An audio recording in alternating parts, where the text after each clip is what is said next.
말로 다 못하네. 주 앞서가며. 오늘 니고데모를 통해서 우리가 함께 거듭남에 대해서 생각해 보고자 합니다.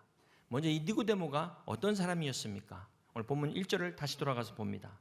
그런데 바리새인 중에 니고데모라 하는 사람이 있으니 유대인의 지도자라 그랬습니다. 이 당시 유대 국가에 사네드린이라는 공의회가 있었습니다. 70명의 대표가 국가의 일을 의논하면서 이 결정을 하는데요.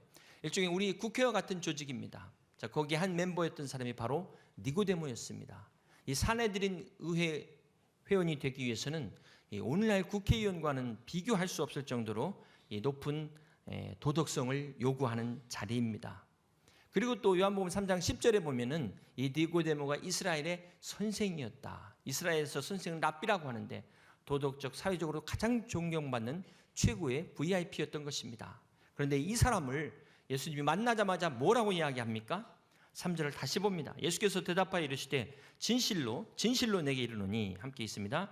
사람이 거듭나지 아니하면 하나님 나라를 볼 수 없느니라. 자, 이 이야기가 니고데모 입장에서는 상당히 기분 나쁜 말입니다. 네, 앞에서 소개한 이 니고데모가 정말 존경받는 사람인데, 자, 이 한마디로 무시하는 말입니다.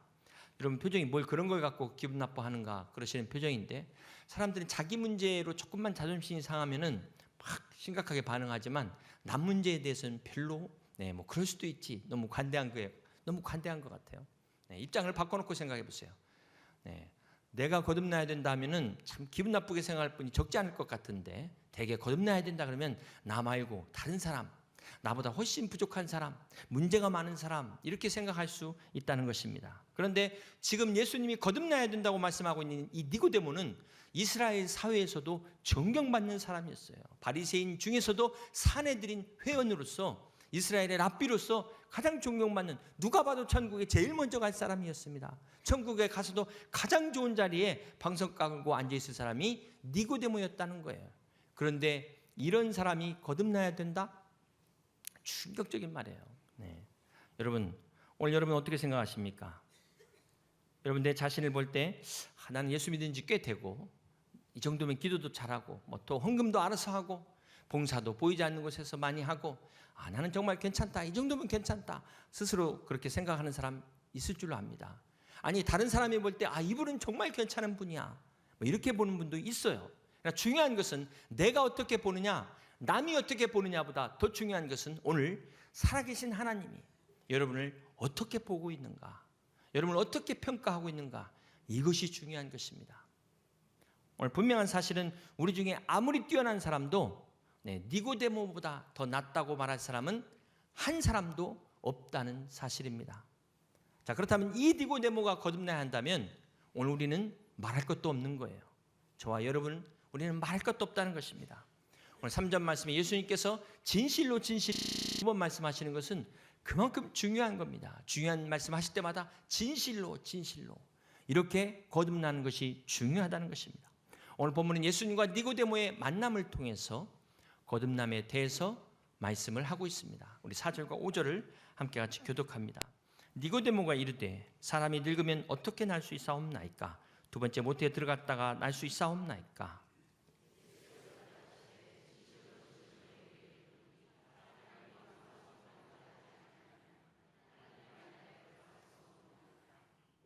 여러분, 이 니고데모 정도의 학식이면 이 거듭나야 된다는 말을 물론 100% 이해는 못했어도 이건 사람이 정신적으로 다시 태어나야 되는가 보다, 아마 이 정도는 이해했을 것입니다. 이 거듭난다는 이 헬라어의 말들이 그 뜻이 아노덴, 그래서 위로부터 태어난다 그런 뜻을 가지고 있습니다. 이 니고데모는 헬라어에 능통한 사람이에요.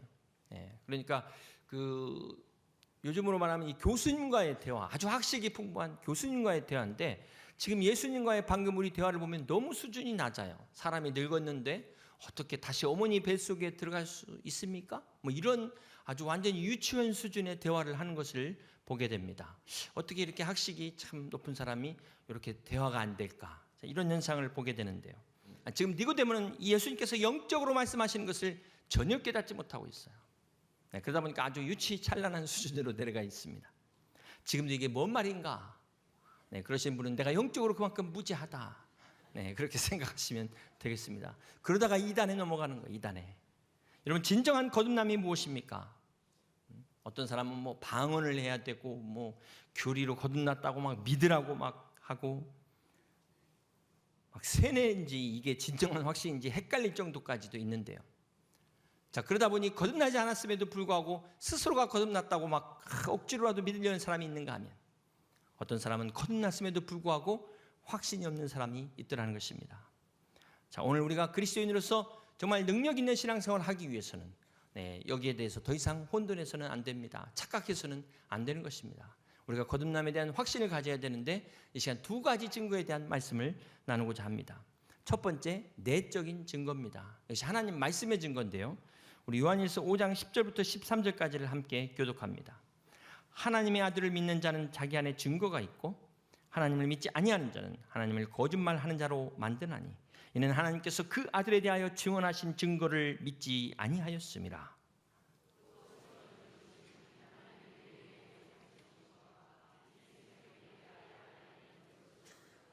아들이 있는 자에게는 생명이 있고 하나님의 아들이 없는 자에게는 생명이 없느니라. 내가 하나님의 아들의 이름을 믿는 너희에게 이것을 쓰는 것은 너희로 하여금 너희에게 영생이 있음을 알게 하려 함이라. 하나님께서 우리에게 성경을 주신 자체가 증거라는 거예요. 이것이 바로 객관적 증거입니다. 이 성경을 주신 이유가 오늘 우리 안에 영생이 있음을 깨닫게 하기 위해서라는 사실입니다.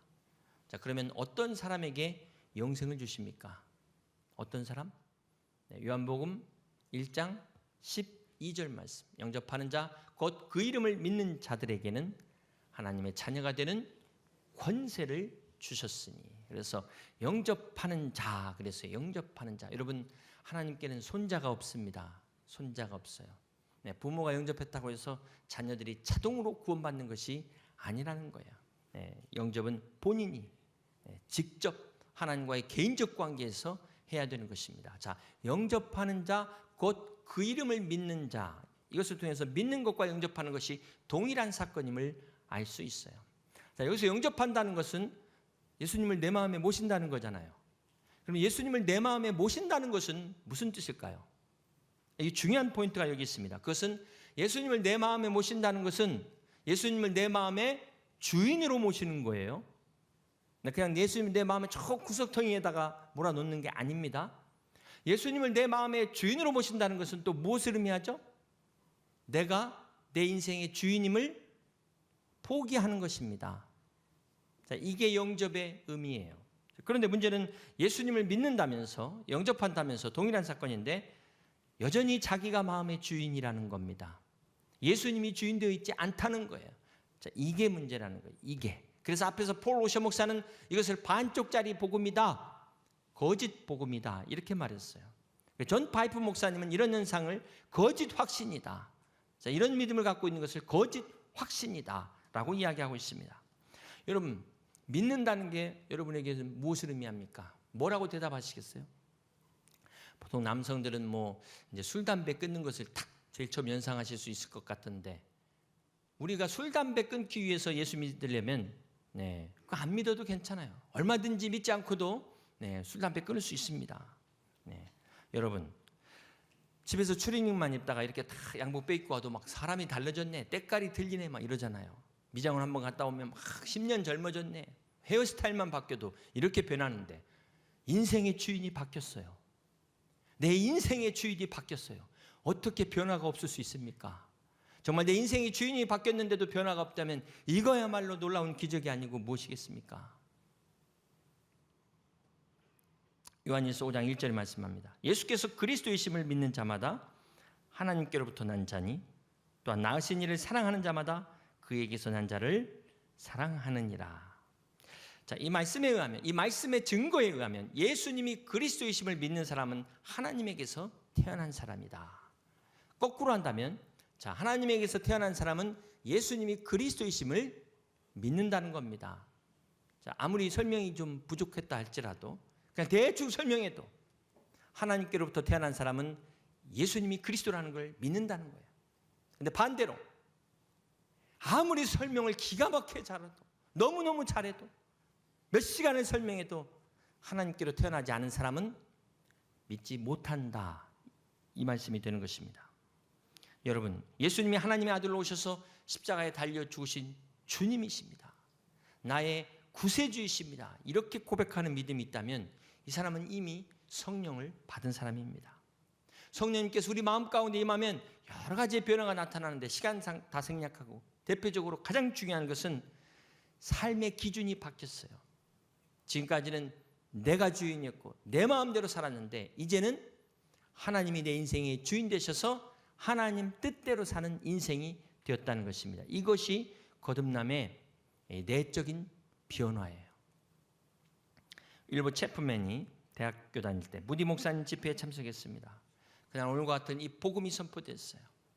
집회가 끝난 후에 체프맨이 무디 목사님을 끝까지 기다렸다 만납니다. 선생님, 저는 구원의 확신이 없습니다. 구원의 확신을 갖고 싶은데 구원의 확신이 없습니다.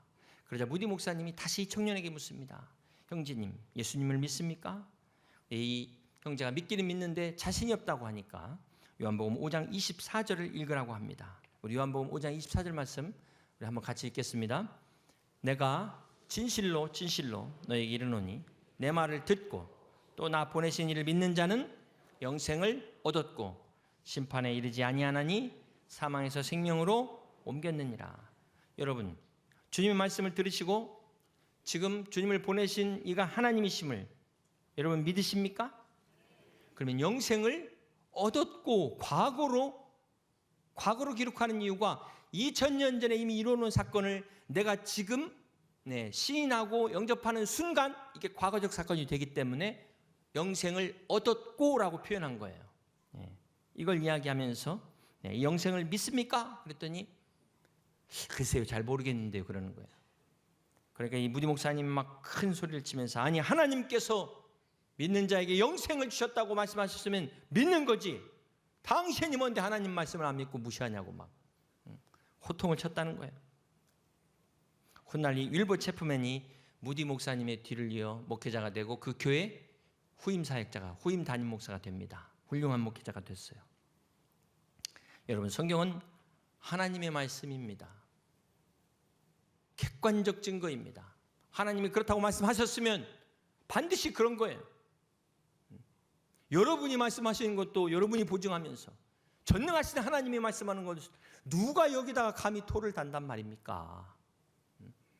그래서 요한복음 10장 28절 29절을 말씀합니다. 내가 그들에게 영생을 주노니 영원히 멸망하지 아니할 것이요 또 그들을 내 손에서 빼앗을 자가 없느니라. 29절 함께 있습니다. 그들을 주신 내 아버지는 만물보다 크심에 아무도 아버지 손에서 빼앗을 수 없느니라. 하나님께서 우리를 구원해 주셨는데 누가 빼앗을 수 있단 말입니까? 어느 누가 하나님보다 큰 자가 있습니까? 어느 누가 우리를 감히 멸망시킬 수 있단 말입니까? 그래서 로마서 8장 35절에 말씀합니다. 누가 우리를 그리스도의 사랑에서 끊으리요? 환난이나 공고나 박해나 기근이나 적신이나 위험이나 칼이나. 내가 확신하노니 사망이나 생명이나 천사들이나 권세자들이나 현재이나 장래이나 능력이나 높음이나 깊음이나 다른 어떤 피조물일지라도 우리를 우리 주 예수 그리스도 안에 있는 그리스도 예수 안에 있는 하나님의 사랑에서 끊을 수 없으리라. 한 단어가 빠졌더라고. 결단코 끊을 수 없으리라. 그렇습니다. 결단코 끊을 수 없습니다. 누가 여러분의 구원을 의심하게 합니까? 우리가 죄를 범했을 때 이 확신이 흔들려요. 죄를 범하면 봐봐, 네가 구원받은 거 맞아? 이렇게 막 마귀가 이렇게 의심하게 합니다. 설사 그렇다 하더라도 이 구원에 대한 객관적 사실은 변할 수 없어요. 비록 내가 죄를 졌다 하더라도 하나님이 이루신 이 구원의 계획은 취소가 안 되는 것입니다. 문제는 이 죄가 의심하게, 죄가 여러분의 그 생각을 주는 거예요. 그건 여러분의 생각이 아니에요. 마귀의 유혹입니다. 이 마귀의 유혹 때문에 생각이 항상 왔다리 갔다리, 오면 정지해야 되는데 갔다리. 그래서 구원의 확신이 필요한 것입니다. 이 구원의 확신을 가지고 있으면 오해하지 않아요. 어떤 어려운 환경 가운데서라도 견딜 수 있어요. 마침내 승리를 경험하게 되는 것입니다. 여러분 한번 생각해 보세요. 하나님께서 우리를 양자로 삼아주셨어요. 하나님의 아들로, 하나님의 딸로 삼아주셨어요.